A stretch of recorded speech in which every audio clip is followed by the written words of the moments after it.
Hello, welcome to the New Stack Makers, a podcast where we talk about at-scale application development, deployment, and management.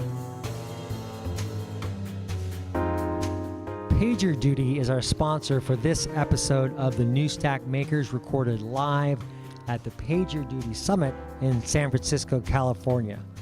The PagerDuty story is about the importance of teams and the role people play as more organizations develop their own digital strategies and use DevOps practices to become more sophisticated in the way they manage time so they can be more predictive than reactive. We'd like to thank PagerDuty for sponsoring this episode of the New Stack Makers. Thank you very much.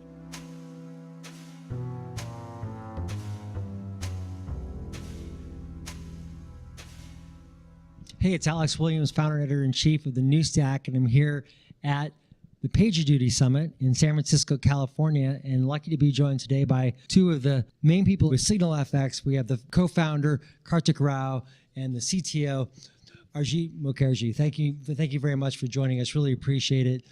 Yeah, thanks you for joining us. And I'm really curious to get you guys' perspectives about monitoring today and where we are with it. And one of the things we're really looking at is like all these different dependencies that we're starting to see really emerge. And it all comes down to monitoring is increasingly what I'm hearing. Like if you look at the roots of like Amazon Web Services and Amazon and how they develop their own infrastructure, just as one example, I think Facebook is probably another example that you guys speak directly to because you both work there, as I recall.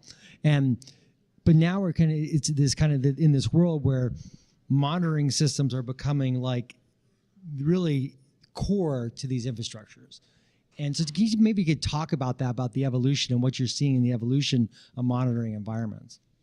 Yes, absolutely. So I think there are a couple of major changes that are affecting the requirements and the kinds of solutions you need for monitoring. First of all, the nature of the applications today are far more distributed, right? In a traditional enterprise architecture, you have a monolith, it's running on a single server. There's a lot of monitoring that you can do locally to understand if that instance has failed. You probably have a problem. Today's architectures are far more distributed, right? You have VMs, you have containers, you have distributed architectures, distributed databases that might be running on tens, hundreds of nodes. And so what's happening on one instance is not as interesting as what's happening across the collection of instances and the performance patterns across an entire service. So that's one aspect of it. The other aspect of it is that the amount of change is increasing exponentially. So instead of just doing one or two updates a year, more and more people are embracing DevOps, right? Containers give you a lot of flexibility because you separate the application stack from the underlying OS and the security and operating system footprint. And so developers can push changes out directly with containers. And that's enabled tremendous developer velocity where you can have individual teams pushing changes out directly into their individual services. And you could have 1,000 times the number of code pushes happening in a given period of time. So those two things are significantly taxing traditional monitoring systems because A, they're designed to look at individual instances, and two, they're really designed for a world where you're not making changes as frequently as you are. Right. So those are the fundamental problems. The other thing that is changing is the way you monitor and kind of the problem space in monitoring has really shifted. So in the old days, because your applications were monoliths and because you weren't making as many changes, the primary value of a monitoring system was data collection and instrumentation. So right. An agent from a vendor, and it automatically gives you visibility into your application because guess what? That wasn't an app that you developed. You're probably running someone else's app. In today's world, more and more people are running an open source stack or they're running a stack that they built themselves. Right. So it's a lot easier to collect the data that you care about. The challenge has really become the analysis of all this data. Right. So much more data. Yes. I mean, you're talking, it could easily be 1,000x the number of components, and the interaction between all these components is far more complex. So we like to say that monitoring has really turned into an analytics problem, and if you don't have a more progressive approach to collecting the data, doing real-time analysis on it, identifying the outliers, the patterns, you're really just going to drown in noise and you're just going to get further and further behind and you won't be able to operationalize these new models. So when you think about those models and you think about the data from all these different sources, right, how do you think about analyzing that data? In particular, it seems like what we're starting to see is like there's the infrastructure calls and the declarative infrastructure that you have, correct? Right? but then there's a communication network that is really critical, right? Like having that communication, for instance, through chat ops, for example. That's another point of data, isn't it? You're exactly right. So as our applications are becoming more complex, as our substrate on which we are running them is becoming more complex, the organizationally processes are also becoming more complex. As Karthik was mentioning, we're moving faster, we're pushing more often.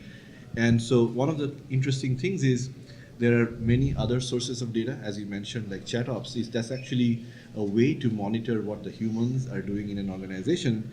In an organization where there's not just a single team, but it's multiple different microservices teams, perhaps located in different places. How do you know what's going on? And actually monitoring, for example, social signals gives you amazing insight into, is there something brewing, something that might become a problem? Like, you cannot possibly monitor every possible combination of every problem that may happen in your environment, but humans are smart. Humans are aware of what's going on. They're looking at the system. So a lot of times looking at non-computer generated insights can actually help. And that's actually the topic of my talk tomorrow at the summit, where I'm going to talk about how we actually implemented this for a very real use case, and it turned out to be very, very successful. So when you think about these collaboration tools like Slack, for example, right? And you think about how they are connecting people more often, how can you use the data from that to then better understand how both developer and operations teams work together? So I'll give you an example. So for example, in our case, I wanted to know, as an engineering manager, that is there something brewing in our environment, in our service, that might become a problem. It's not necessarily a problem yet, but it might become a problem. The reason I want to know as a manager is because that's when I should step in. I should maybe help with the remediation. Perhaps you have a lot of experience in the company. I've been there for a while. Perhaps there's experience I can share to not make that problem become worse, right? And I initially tried lots of different ways of subscribing to different alerts from the actual services, the actual infrastructure, and so on. It helped. It goes a long way. But there was still a lot of noise because I was getting alerted more often than I should have. You don't want to miss the important events, but then if you get woken up too often, then you basically miss them because you start ignoring them. Alert fatigue is a real problem. It is. And so one of the ways I figured out that would help was actually monitoring what our humans are doing on some of the channels where we are collaborating around issues with the system again. And so by looking at how many people are on it or how they're interacting there, I was able to figure out, okay, is there something that's worth investigating? Right. Again, here I'm not the operator of the service. I'm just somebody a little bit higher up who just wants to know that things are going fine. Right. Sort of wants to insert himself as and when needed. And so that ended up being an interesting use case. And so that sort of begs the bigger question is, what other signals are out there? Yes. For example, there are, a lot of companies actually use Twitter, for example, to monitor themselves, whether they are having problems or not, because if there's a problem, users are going to complain, especially if you're a popular consumer site. And it's good too because it's a independent secondary mechanism, which doesn't depend on your systems all working for you to know, because it's really an independent secondary mechanism. It's a redundant way for you to get to know whether there's a problem or not. And there's, once you start thinking about it, the other options also come up. So this is all interesting. The thing that makes them possible is our systems that we have nowadays, all these services, these metric systems and all the other systems, they're not isolated to a specific problem domain. They're generic tools. They have a lot of power. And so why not use them for interesting use cases and whatnot. And that's exactly the point that I was making earlier. Traditional monitoring was focused very much on a tech stack. And you buy an agent, you instrument that tech stack, and you get visibility and monitoring into that tech stack. Solutions like SignalFx are much broader. Yes, we provide integrations where you can go and understand what's happening to my MongoDB environment or my Cassandra environment, but you can feed in interesting data from Slack channel participation rates or count the number of negative sentiments on Twitter and feed that into SignalFx and correlate all of those things to provide a lot more context around the machine data effectively that you're getting. So basically there's this capability to kind of combine these chat ops environments with monitoring environments to some extent. Yes, combine all sorts of data, right? We have a lot of customers who are combining multiple signals, right? They may have, they create composite scores that are a combination of application latencies and infrastructure utilization rates, and they create a composite score, and if the composite score dips below a certain level, they'll auto provision more capacity, right? So then those composite scores could include, metrics that you're collecting from Twitter sentiment, Slack channels, and so there's a lot of flexibility in how you can you can choose to consume the data and analyze the data. I'm curious about this now because you listen to the keynotes here today, and there's a lot of discussion about teams and the role that people play on these teams, and we acknowledge that DevOps is on the rise without a doubt, but it's still very new, I think, to almost any. Most businesses out there. I mean, we were talking to someone earlier who's actually going to be authoring the DevOps for Dummies book. That tells you that we're actually getting somewhere, I think. In terms of the mainstream acceptance is here.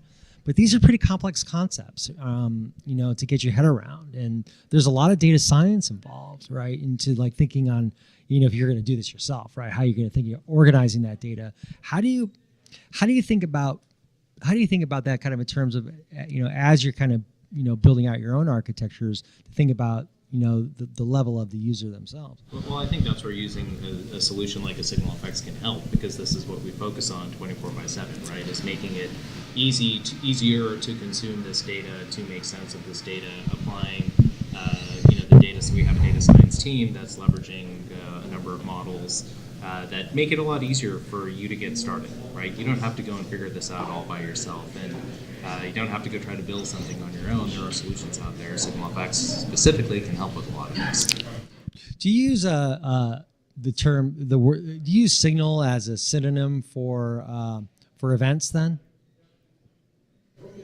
We call the company SignalFx because we intentionally wanted to be broad, right? There are all sorts of signals that can help you understand whether you have problems that you need to deal with, right? And so our focus has been primarily around collecting time series telemetry data, right? So all of your systems in your environment are instrumented to collect metrics and emit those metrics on a regular frequency into SignalFx. That's by and large 90+% of the kind of data that our customers send into SignalFx. Of course, there's other kinds of data, event data and such, that provide context around it, but we're primarily focused around the time series telemetry. The time series telemetry, and how do you then correlate that then with kind of this discussion about using data from like chat ops, for example? Yeah, so there's a couple of ways to do that. So in general, I think the time series telemetry, again, need not necessarily be from your compute infrastructure. Right. So once you have a good platform for metrics, you can send all kinds of metrics. You can send business metrics, for example, how many transactions am I closing in? Maybe there's a problem with that indicates there's a problem that you need to look into. There could be social signals that we sort of talked about earlier. So I think the main thing is to have a common platform where all of this data can be fed into. And then also the analytics capabilities where you can take all of this and work with them together. So it should not be that I can monitor, CPU on a server in isolation from my transactions on the site. Why can't I compare the two? Why can't I combine the two? Why can't I compare, how many errors are happening on my sales process with, maybe my web tier to see whether how many errors are happening on page loads. So being able to correlate and combine this data, I think, is very, very key. And that's sort of the successful tools of the future will be the ones that are going to be able to do these kind of things effectively and well. But just specific to that example, you can count the number of users in a particular Slack channel, emit that into SignalFx, and then alert if there's an anomalously high number of people on a particular channel, right? So that is there might be something going on, and you get and that provides some more context around other stuff. So your infrastructure metrics or your application metrics might not be flagging any sorts of thresholds or alerts, but if you've got an unusually high number of people on Slack on a Sunday morning, on an outage channel, then maybe something's going on that maybe you missed it. Maybe you didn't have the right instrumentation to catch that issue, but everyone's on Slack Sunday morning in the outage channel. Maybe you should go pay attention. Exactly. I would like to shift the conversation a little bit, and I'm curious about some of the things that we've been hearing at other conferences. We were at the Sensu monitoring conference just recently, and there's this concept of observability, and I think what you're speaking to and what you're speaking to speaks to this issue to this topic of observability. What is your concept of observability? What does it mean? I'm just curious. What does it mean to you? What does that concept mean to you? Well, I think there's been a lot of debate in our industry of what's the right word to use here. I mean, I think ultimately the very important aspect of observability is you do want to instrument everything, right? The more visibility you can get into what's happening, the more context you can bring into your algorithms to determine is there something unusual or is something happening. So to me, observability is all about instrumenting everything in your environment, metrics, traces, event data, collecting all of that, having it at the level of specificity that is important to you. So if you care about understanding what is my performance by customer, to have all of that instrumented, right? The other side of the coin is once all that is instrumented, how do you interpret and analyze all of that, right? So the combination of the two, it's basically it's the problem is there's just a lot more data to deal with, and so your monitoring has to be more nuanced than it used to be 20 years ago, and you need better analytics around it. So that's how we think of the problem space. We're not predicting. Yeah, one thing I'll add too is that observability is also quite broad. Right. The question of who are you asking the question to? For example, to an operations person, it may be that whether my server or my service instance is working properly. To a service owner, it's like, is my service? So you have different levels of it. Maybe Karthik, as the CEO of the company, he cares about whether SignalFx is up or not. He maybe not as interested in the details. So I think there's different levels of it too. So instrumentation gets you there, and then also analytics, so that you can abstract that data away to the right level, so to speak, to provide the answer to the person who's asking the question. So I think both of them are important, not only the gathering, but also the analysis of it afterward, right? So should the developer be responsible for building those applications that are observable, or should they have the instrumentation already built in for them so they can build these? Yes, that's actually what we see. Our more sophisticated advanced customers are building a lot of frameworks, and they've got centralized teams. You can call them visibility teams. Every team has a different name: visibility team, observability team, monitoring team. But they effectively build best practices around monitoring and observation, and they'll oftentimes build frameworks, libraries, and such that are deployed anytime a new service is instantiated within the company, and it makes it very easy to instrument the kinds of things that you care about without having to reinvent the wheel every single time. So the more sophisticated accounts have done that, and they make it very easy to drive consistent observability across the entire stack. So we see that as a best practice. Now, granted, most companies are not there yet. They're getting better at it, but that's what we see as best practice. And there's also some, I think standardization is going to be our friend here, because there are certain industry trends, especially things like service mesh and so on, which are going to make instrumentation easier. So how will service message make instrumentation easier? So for example, let's say I have a couple of services, or I have microservice environment, 10 services that are all talking to each other, providing overall service. The service mesh, the idea is that all communication between them gets routed through a proxy, right? So now we have a proxy that knows every call that's going from service A to service B or service C. It knows how long the call took because it's aware of protocols like HTTP. It knows when there were failures. And so without me instrumenting or writing a line of code, I can turn on a flag in the service mesh to say, you know what, go ahead and capture metrics from this, and I can put them into my metric system as a way to get automatic insight. Now, granted, that won't tell me what's happening deep inside my own code, but at least it provides a baseline that could be quite helpful, sort of provide us with a leg up. So I think it's going to be a combination of all of that. So I'm sort of encouraged to see some of these sort of trends that are happening in the industry right now, which I think will help the cause of monitoring and observability. So there's a few questions that I have then. So first of all, if those developers are building the applications that are observable then, and they have the instrumentation, and they have the underlying instrumentation to be able to do that, right? What kind of control does the developer have, and how is that in balance then with the operations teams? Because the operations teams have to be very kind of cognizant of what data is, being generated, monitored, and then acted upon. So actually, in the cases where the developers are instrumenting a lot of the code, they are also the operator. Yes, exactly. Okay, yeah. There's a reason why they are incentivized to do all of the Right. implementation is because they are the ones who have to monitor it. Yes. So in a way, that sort of short circuits the problem a little. Yeah. Because the developer knows that for my service, these are the things that I think are important for me to monitor. It's not possible for an external like us to grok what that might be, but the developer does know.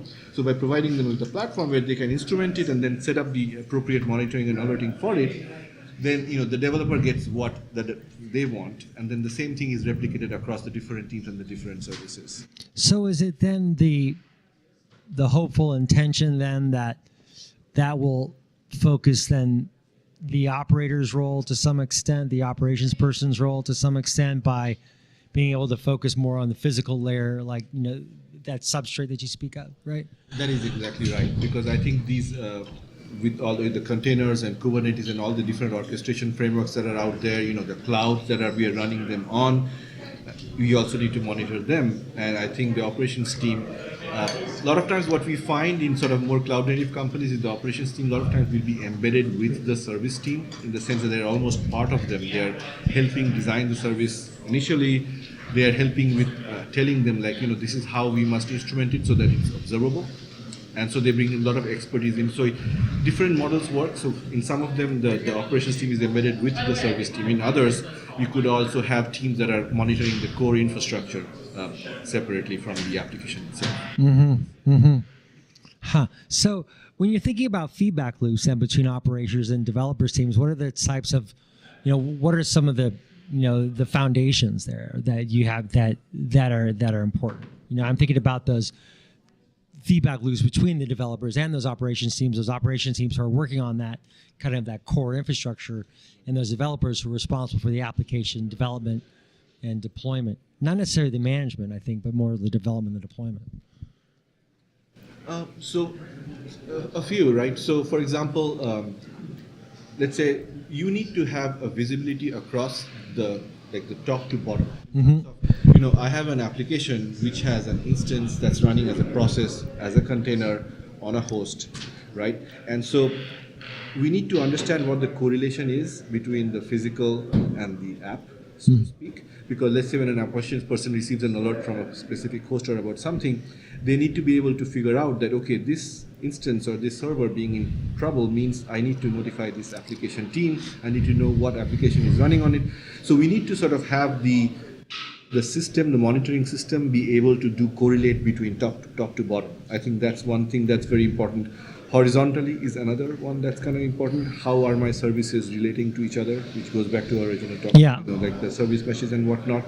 Because this is how I understand sort of the blast radius, so to speak, what's going on. Right. And then using that to inform the right set of people. Not only is it useful for the feedback, but also for a root cause analysis point of view, because we need to, as a system, I think we are successful when we are able to short circuit the time it takes to resolve an issue, not just say that there was a problem. And that is we do by providing more context, more information to the operators when issues happen, so that they're able to go and pinpoint the problem quickly. That's fascinating. And it gets into kind of questions about what are those patterns that are being saved? What is the state really, in more container native architectures? Like there's this question about, increasing questions about state and how you manage state. And when you're starting to think about all these different signals and stuff, you must have to start thinking about how do you start almost creating like these pattern blocks, so to speak, right? Where and so you can know that these are the patterns that we've recognized before, and we can use those to solve problems that we're facing. Yeah, we have several customers that are leveraging SignalFx to do it precisely that, right? They've observed that certain patterns precede certain operational issues, and they've set up their monitoring to detect those patterns and automate certain remediations. So, that is the future of monitoring. Right, that is a future. So let's just conclude on that, the future of monitoring. So what is your what's your vision of that if we're talking more about pattern development? Absolutely, it's all about analytics, right? So automatically understanding the patterns of the data that are coming in, applying the right sorts of statistical models, machine learning principles on those to make it a lot more easy for a customer who maybe is not, or a user who's not out of a Facebook or a Google to identify the patterns that matter. And then having the ability to automate the kinds of remediations that are necessary. And so that is more and more possible today because of the concepts like immutable infrastructure as code and the ability to automate remediation, to basically close the loop in a way that everyone has wanted to do but hasn't been able to do. Any thoughts on your vision here, or on in terms of pattern development and the thinking about operations and development? This is where sort of machine learning, artificial intelligence is going to make a dent on this. It's going to be exciting to watch it and also participate in this as it's going on, because the macro thing is our environments are too complex for us to sort of manually do everything. At this point, the systems need to get more and more sophisticated. So that's definitely a trend that's going to happen, and we're excited to see where that takes us. Well, Arjit, thank you very much for joining us. Kartik, it's nice to see you again and have this conversation about monitoring in this new age and thinking about how we think about data from these unlikely sources, but also how we think more about the role of the developer and the role of operations teams as we're thinking about these patterns and how they continue to evolve. So thank you very much for your time. Thank you. Great. Thank you. PagerDuty is our sponsor for this episode of the New Stack Makers, recorded live at the PagerDuty Summit in San Francisco, California. The PagerDuty story is about the importance of teams and the role people play as more organizations develop their own digital strategies and use DevOps practices to become more sophisticated in the way they manage time so they can be more predictive than reactive. We'd like to thank PagerDuty for sponsoring this episode of the New Stack Makers. Thank you very much. Listen to more episodes of the New Stack Makers at thenewstack.io/podcast. Please rate and review us on iTunes, like us on YouTube, and follow us on SoundCloud. Thanks for listening, and see you next time.